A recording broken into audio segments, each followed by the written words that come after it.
So for part 3, the language of sets, video 8, reference, video 8. Ayan, conceptual questions. So universal set and empty set. So if A is equals to, number 1, if A is equals to sets of red, blue, and B is sets of green and yellow, what is the universal set? Number 1 asks about the universal set. So U yung ginagamit natin pag sinasabi natin universal set. The universal set contains all elements being discussed in the problems. Since A and B contain colors red, blue, green, and yellow, the universal set includes all of them. So lahat nito. So ang answer dyan dapat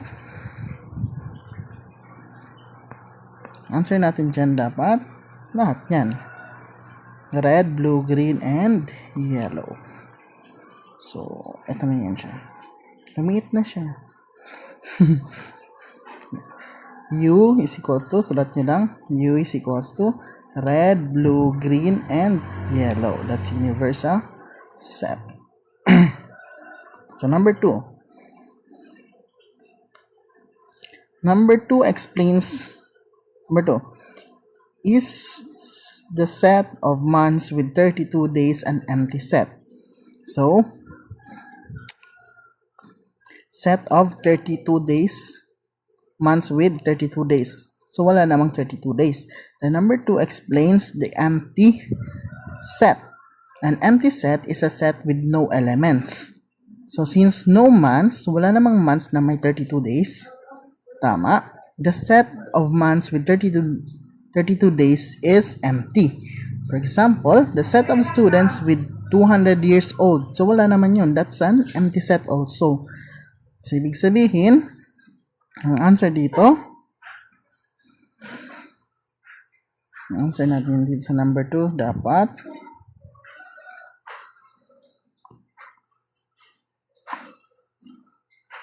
yes. Empty set itong set of months with 32 days. So, number 3.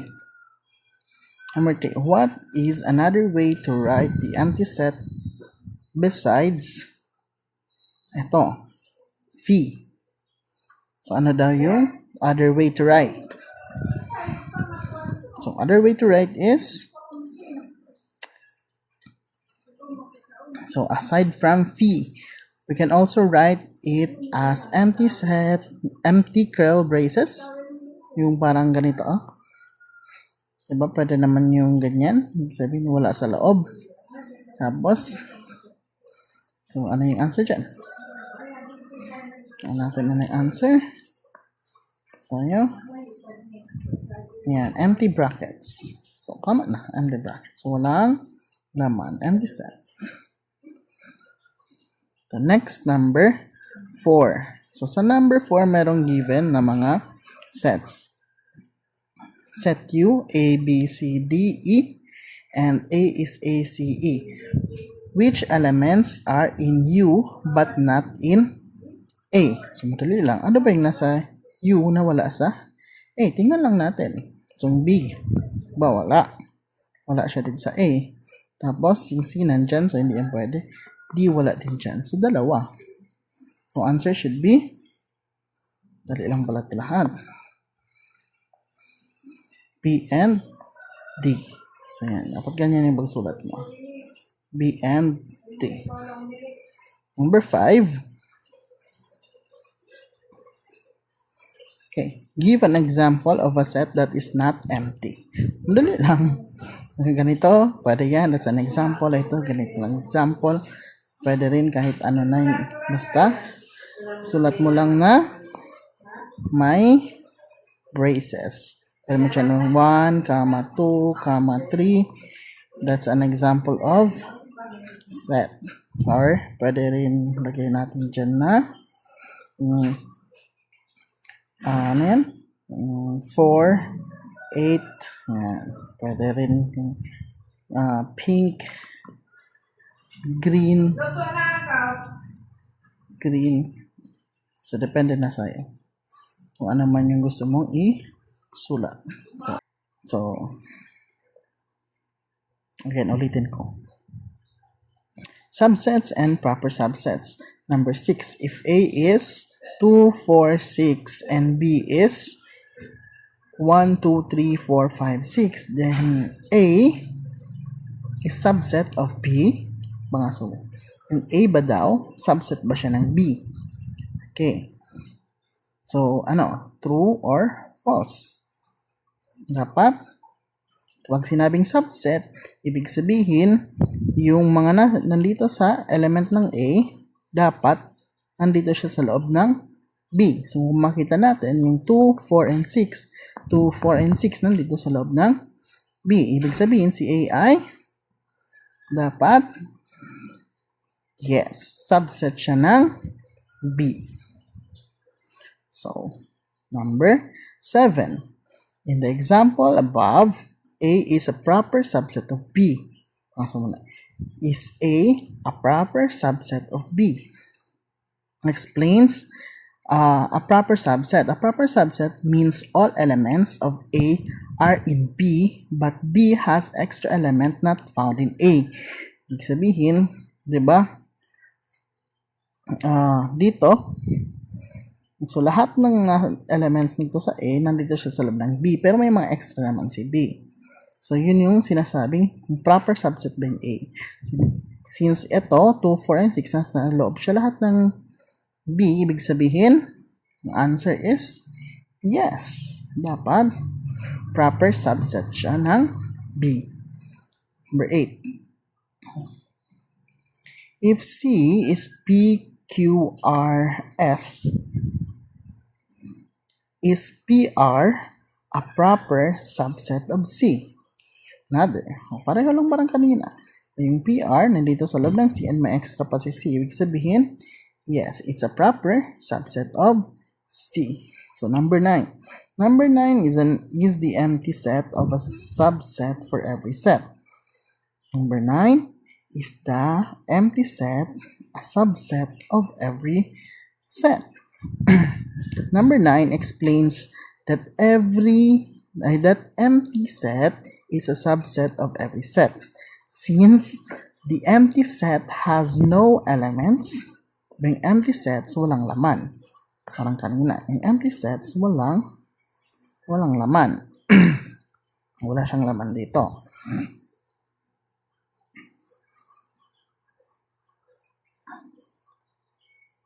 It is automatically satisfies the condition of B. Okay, balikan ko number 9.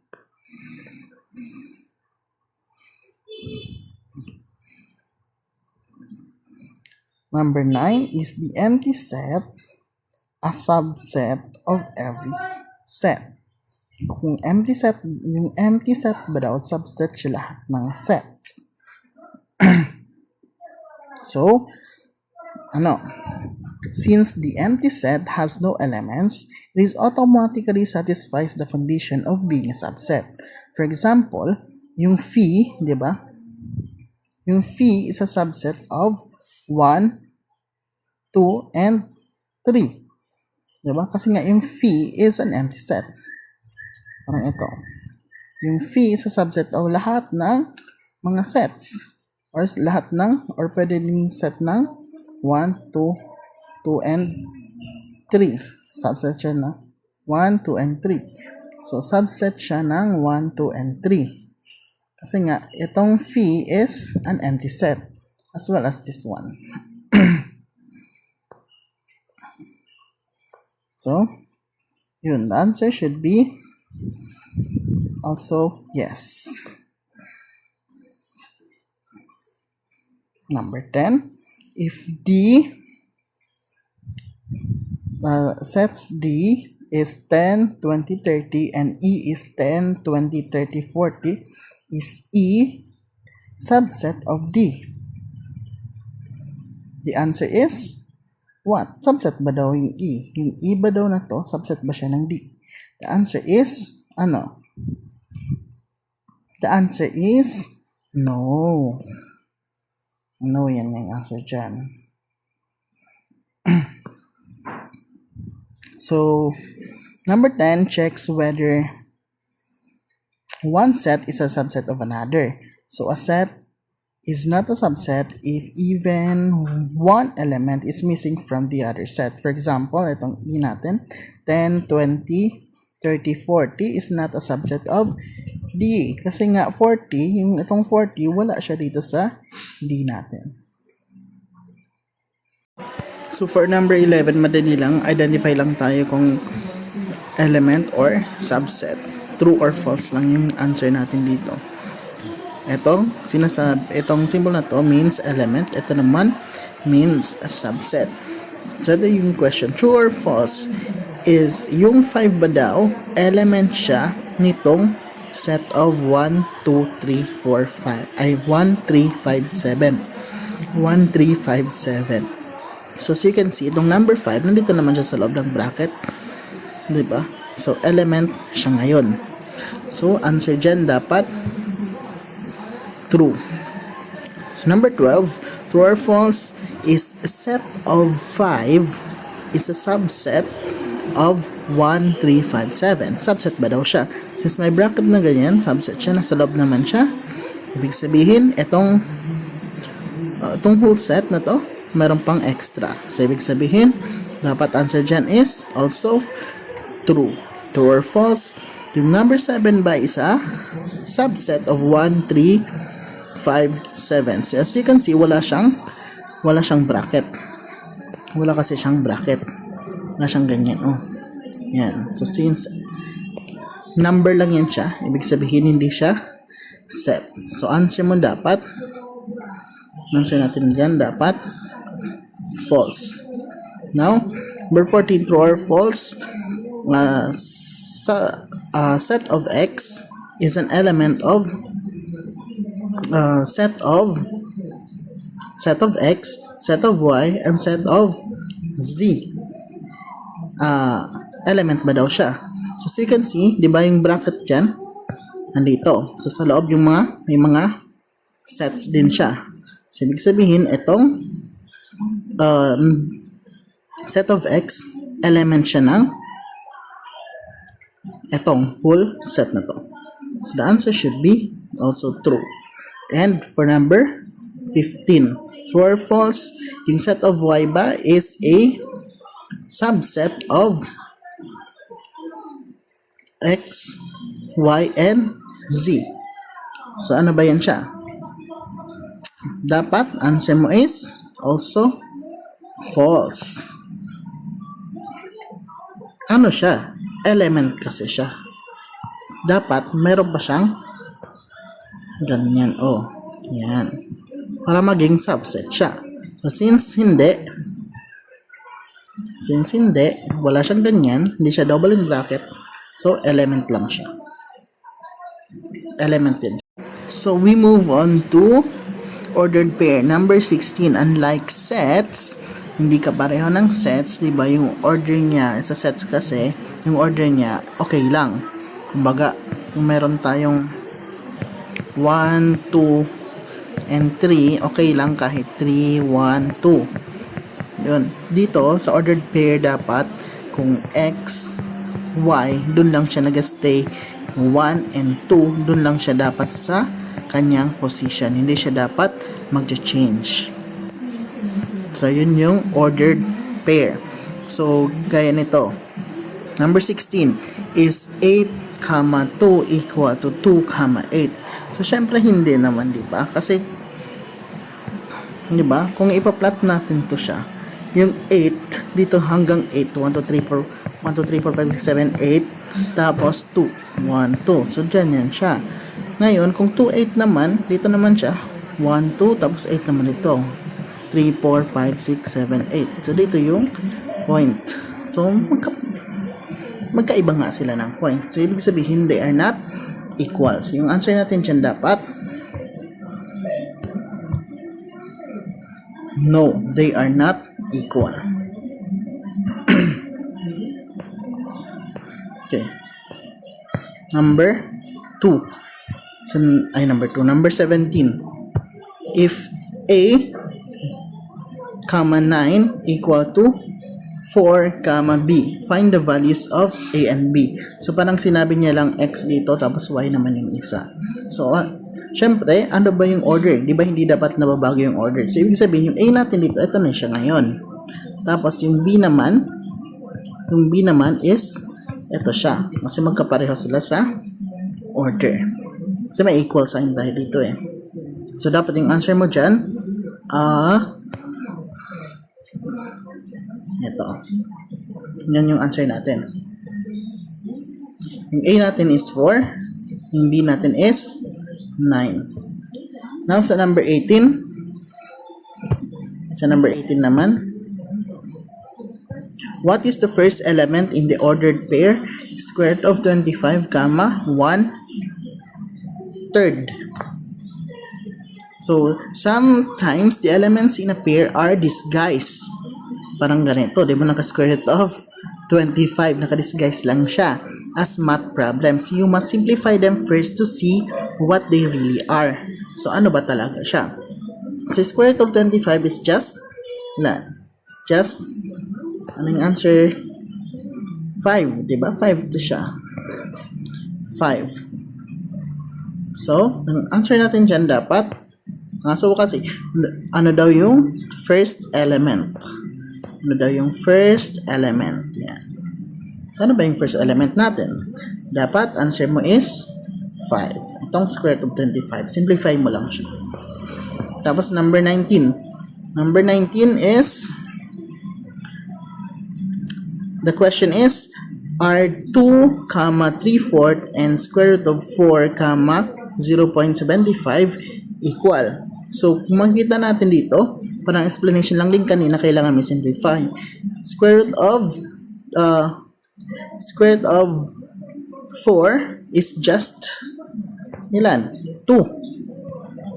Tapos ito, pag dinivide mo to, 3 divided by 4, pwede mo siya i-calculate, is just equal to 0.75. So, the answer should be, yes, they are equal. So, i-calculate mo lang. 3 divided by 4, 0.75 din siya. Okay? Tapos, in the ordered pair, first, second, which comes first? In the ordered pair, first, so ito ordered pair daw to. First and second, which comes first? Siyempre, pinapagulo niya lang. Ang answer natin dapat, the element labeled first. So, syempre, ito naman yan siya. Ano yung nasa una? Ano lagi yung answer? Ano ba yung nauna? Si first. Hindi si first yung answer natin. So, yun lang yung part 3.